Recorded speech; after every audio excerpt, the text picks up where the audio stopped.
ያማታል በእግዚአብሔር ያረዳ አቅሜን እንዲህ ሞኝ ይል እንደዚህ ከፈለኩ አኖራለሁ እዚሁ ማንን አንተ በምንሽ በሆድሽ ነው እንደዚህ አብርሽና ሩታ በድጋሚ እንግዲህ መጥተዋል። ዛሬ አብርሽ ቡትቶውን እየሰበሰበ የድሮ ፍቅራችን ይመለሳል እያለ በቻለው አቅም እየመጣ ነው ማለት ነው። እና ሩታ ደግሞ ጠንካራዋ ማለት ነው። እንኳን በእንደዚህ አይነት ነገር ብዙ ነገር ብታረግ አሁን ቦታ የላትም። ምክንያቱም በፊት ልቧን ስላቆስልከው ማለት ነው። እና ግን ጠንካራ ሴት አያቸው አይደለም የሚለማመጣት እንደዚህ ጠንካራ ስለሆነች ነው። ሄርሜላ ግን እግሩ ላይ ተንበርክካ ራሱ ለሱ እንዲኮን የማታረገው ነገር የላትም። ግን ያን ያክል አያችሁ ጠንካራ ስትሆኑ ሁሉም ሰው ይወዳችኋል፣ የራሳችሁም ሰው ያከብራችኋል። እና ሴቶች ጠንካራ ሁኑ፣ በክብራችሁ አትደራደሩ። በቃ እኔ እንጃ ሩታ ትዕግስት አላት በነገራችን ላይ ግን ቶሎጅ አሰጥም እና ያው ያመላለሰችው ነው ይገባዋል። ወንድ ላይ እንደዚህ ስታረጉት የበለጠ ፍቅር እየሰጣችሁ ነው የሚሄደው፣ ያከብራችኋል። በቃ ምንም እሱ ቢኖርም ባይኖርም እንደምትኖሩ ይገባዋል ማለት ነው። አሰላሙ አለይኩም ወራህመቱላሂ ወበረካቱ። ውድና የተከበራችሁ የቻናሌ ቤተሰቦች እንዴት ናችሁ? ደህና ናችሁ ወይ? እኔ ያለሁ አልሐምዱሊላህ። ለቻናሌ አዲስ ከሆናችሁ ላይክ፣ ሼር፣ ሰብ እያረጋችሁ አበረታቱኝ። ከጎን ሆናችሁ ለምታበረታቱኝም ከልብ ነው ማመሰግነው። በእናንተ ላይ ነው እዚህ የደረስኩት እና ሰላም ሁላችሁም ለሀገራችን ዱአ አድርጉ ሁላችንም ማለት ነው። እና እንግዲህ እንደተመለከታችሁ ሩታ ትናንትና ልብስ ለልጁ ልብስ ይዞ መጥቶ ነበር። ዛሬም ደግሞ አይታችኋል ጦጦውን ምናምን በቃ ይዞ ነው የመጣውና በዛ ላይ ሐኪም ቤት እንሄዳለን ምናምን እያላት ነበር። እሷ ደግሞ በፍጹም አንተ ጋር አልሄድም ሐኪም ቤት ይቀራታል እንጂ ብላለችና እሱ ደግሞ ያው ፍቅር እንዳለባት ያስታውቃል። የተቃጠለ ፍቅር አለ ከውስጧ ግን እልህ ነው እንደሚያረጋት ምናምን እያለ ነበር። አሁ ያማ እንግዲህ ብዙ ነገር አሳልፋችኋል። አዎ ትወድሃለች እንደምትወደ ማረፍ ነው። ግን ደግሞ እኔ አብርሽን አሁን ትናንትም ዛሬም ሄርሜላን ይዞ አልመጣም። ጥሩ ሆኗል። ፈገግታችሁ አያችሁት አይደለም? እውነት ለመናገር አንዳንድ ጊዜ ተው የምትባለው ለሰው ለራሳችሁ ደስታ ብቻ ሳይሆን ለሰውም ደስታ አደሩ እና እሷ ተቀበለችውም አልተቀበለችውም ግን ፈገግታዋን ሰላም አያችሁ አይደለም? ማንም ሰው ዝም ብሎ ነገረኛ ሊሆን አይችልም። ማንም ሰው እናንተን ሊጨቃጨቃችሁ አይችልም። ምንድን ነው እናንተ ተው የምትባሉትም ነገር እስካደረጋችሁ ድረስ ግን ማንም ቢሆን ከመጨቃጨቅ ወደ ኋላ አይለምና ሰላም እሱ ብቻ እኮ አይደለም።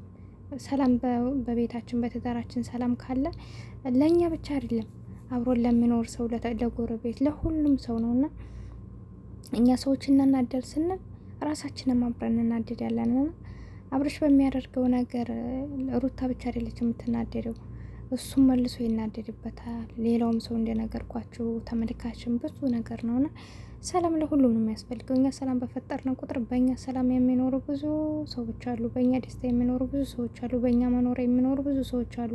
በዛውም ልክ ደግሞ እኛ ስንከፋ በእኛ መከፋት የሚከፉ አሉ፣ በእኛ ማዘን የሚያዝኑ አሉ። በቃ እያንዳንዱ ነገር በእኛ በሚደርስብን ችግር አብረው ችግር ውስጥ የሚገቡ አሉ። ያን ስትሉ ማንኛውንም ነገር ስትሉ ለራሳችሁ ብላችሁ ነው። በቃ ጥሩ ነገር የምታረጉ ለራሳችሁ ነው። ለዱንያም ሆነ ለአኼራችሁ መልካም ነገር ስታደርጉ ለራሳችሁ ነው ማለት ነው። በቃ ለእኔ ብላችሁ ነው። የሆነ ነገር ስታደርጉ ለሰው ላይ የተቸገረን ስንረዳ ለማንም አይደለም።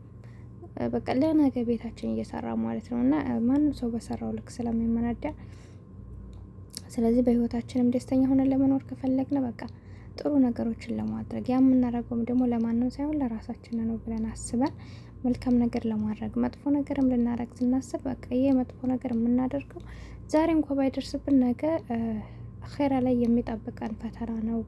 እዚህም ላይ ሆነ ደግሞ ብዙ ነገሮች አሉና ስለዚህ የቻልነውን ያክል መልካም ነገር ማድረግ ያን ሰው ጋር በመልካም በሰላም በፍቅር መኖር ማንችል ከሆነ ደግሞ ከዛ ነገር መፋታት በቃ ካላስ ማውጣት አስፈላጊ አይደለም።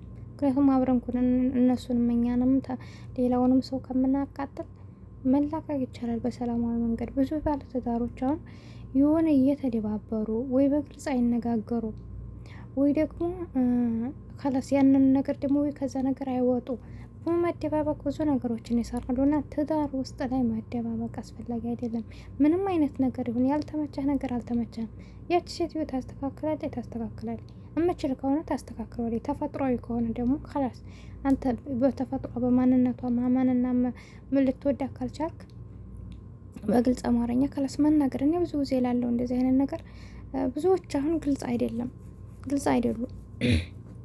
በምንም አይነት ነገር በእያንዳንዱ ነገር በፍላጎት ደረጃ በወሬ ሊሆን ይችላል። በእያንዳንዱ አልኳችሁ በአለባበሳችሁ ሊሆን ይችላል። በቃ ያልተመቻችሁ ነገር አልተመቻችሁም።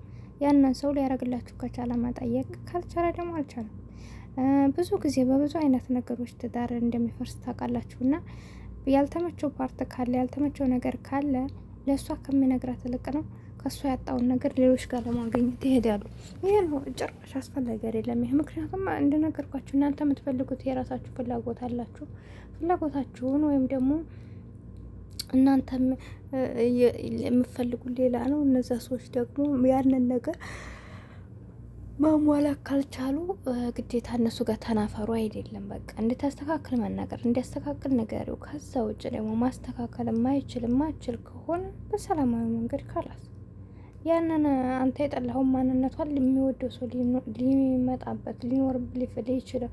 ማለትም ለምሳሌ ከኔ አንድ ነገር አለኝ ያንን ማንነቴ ካልፈለገው ይሄኛው ሌላ የኔ ማንነት አምኖበት ወዶኛ ክብሮ የሚኖር ሰው ስለሚመጣ ለዛ ሰው ቦታ መልቀቅ አለበት። አንተም ተቃጥለህም ተቃጥየ በመሀላችን ላይ ቡጥቡጥ እየፈጠርን ከማኖር ሰላም የሌለው ህይወት ከማኖር ያልተመቸው ፓርት ካለ ማንኛውም ሰው ካላስ በግልጽ አማርኛ ተነጋግሮ የሚፈታ ከሆነ ይፈታል። ካልተፈታ ደግሞ በቃ እህትና ወንድም ማለት ነው። የሀገር ልብ ይጋባ ባልና ሚስት ከተለያየ ደግሞ እህትና ወንድም ነው አይደለም? እንደዛ ብላችሁ መለያየት። ግን እሳ ያን ሰው ቤቴ ብሎ እየለፋለህ ያቺ ሴት ባሌ ትዳሬ ብላ እየለፋች አንተ ሌላ ቦታ ውስጥ ሴቱም በዛው ልክ ወንዱ ትዳሬ ነው ምኔ ነው እያለ እሱ በበረሃም ይሁን በማንኛውም ቦታ በስራ ቦታ ተወጥሮ አይምሮውን እየለፋ ሲገባ እሷ ሌላ ቦታ ውስጥ እንግዲህ አስቡ። በጣም ስብራት ነው ይሄ። እኛም የምንሰብራቸው ነገር እነሱ የሚሰብሩን ነገር ለእነሱ እኮ ብቻ አይደለም። አሁን ለምሳሌ አንድ ወንድ እኔን ቢጎዳኝ እሱ ብቻ እኮ ሰብሮኝ ወጥቼ በቃ ለሱ ብቻ አይደለም እሱ ብቻ ነው ክፉ ብዬ አላስብም። በቃ ወንድ የተባለ ሁሉም ሰው ክፉ መስሎ እስከሚታየን ደረጃ ነን ነው። ወንዶችም ደግሞ ሴት ከበደለችው በአንድ ሴት ብዙ ሴቶችን የሚበቀሉ ወንዶች አይታችሁ ታውቃላችሁ? በጣም ከባድ ነው። ሌላ እንዲያታምኑ ሌላ ህይወት ራሱ እንዳይኖረና ነው የሚያደርገንና እንደዚህ አይነት ነገሮች በቃ ተነጋግሮ መፍታት ነው። ሶ አብርሽ እንግዲህ እንደነገርኳችሁ እስከ ዛሬ ሲያዝጋት ታው ሲባል አይሰማ ወዲያ ሲል አሁን ላይ ደግሞ ለማስተካከል ሞክሯል። ዛሬም ትናንትም እንትን እያለች ነው። እና የሰው ላይ ከመስበራችሁ በፊት ያን ሰው ከእናንተ ተስፋ ከመቁረጡ በፊት ሩታ ያላችሁን ሰምታችኋል። እኔ እኮ ሌላ ቦታ ውስጥ ሌላ ነገር እንዳይመጣ ብዬ እንጂ አስደስቶኝ አይደለም አንተ ጋር መገናኘት ሚስት ትላለህ እንደምናምን ብላ ነው እንግዲህ የቀለደችበትና የሰው ልጅ ከዚህ ደረጃ መጠበቅ የለብን። አብሮን የሚኖር ሰው ከቻልን ማስደሰት፣ ካልቻልን ደግሞ በእኛ ምክንያት እንዲከፋ መሆን የለበትም እና መቼ እንደምንሞት ስለማናቅ ለራሳችንም ለሰው ሰላም መስጠት መቻል አለብን። ካልተመቸን በግልጽ መናገር ነው፣ የሚያስገድደን ነገር የለም እና አወዳችኋለሁ፣ አከብራችኋለሁ። ስህተት ካለብኝ ማለት ነው አርሙኝ ትላላችሁ። እናማ ሰላም ትርበሉልኝ። እኔ ገና አልተኛውም። ስንት ሰዓት ነው አሁን? ሱብሃንአላህ ስንት ሰዓት መሰላችሁ? አሁን በሳውዲ 3 ሰዓት ተኩል ነው። እኔ ገና ነኝ አልኳችሁ። እናንተስ ምን ላይ ናችሁ? እስከዚህ ሰዓት አምሽታችሁ ነው የምታኙት? እንዴት ነው? አይዟችሁ። ለማንኛውም በስደትም በሀገር ውስጥም ያላችሁ ውድ ሀገሬ ልጆች ከልብ ነው ማመሰግነው እዚህ ስራ ደረሳችሁ በእናንተ ላይ። አሁንም ላይክ ሰብስክራይብ ማድረጋችሁን አትርሱ። በቀጣይ ቪዲዮ እስከምንገናኝ አብሬያችሁ ነበርኩት። ይውረኝ። አሰላሙ አለይኩም ወራህመቱላሂ ወበረካቱ።